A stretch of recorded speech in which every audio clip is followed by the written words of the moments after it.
In Ham's estimation, Christian education should condition a child so that any new information they encounter first runs through the filter imposed by their training. Before a child is allowed to engage with the world, they must first be trained to see the world in a particular way.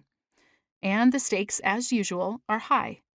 God is a gracious God and forgives, but the consequences of your actions will still be part of the legacy you leave. And you only have one opportunity to leave it, so you better be doing it as you should. If God's people do not produce godly offspring, then the application of the truth of God's word will be severely and negatively impacted for generations to come. For Ham, training children is a social project with cosmic consequences. Ham's articulation of what it means to train children ventures quite close to the definition of indoctrination. Indoctrination is never just one thing, one piece of media, one strategy. Indoctrination is a goal. The ultimate end of indoctrination is to impose a belief system or worldview on someone, usually by restricting access to information, so only that which reinforces the desired belief system is available. Indoctrination is unethical because it strips children of autonomy.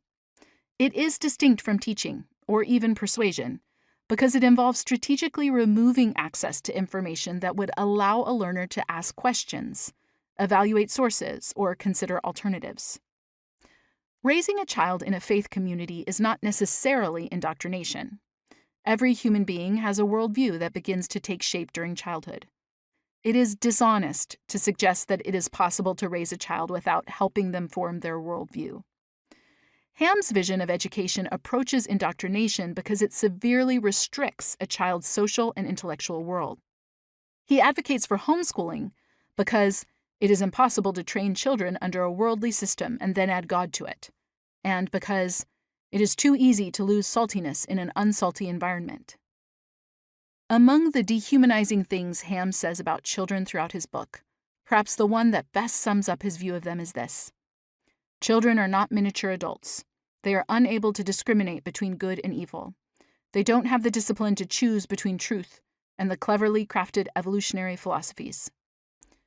This impoverished view of children's ability to assess the world around them speaks to a deep ambivalence about their feelings, experiences, and desires.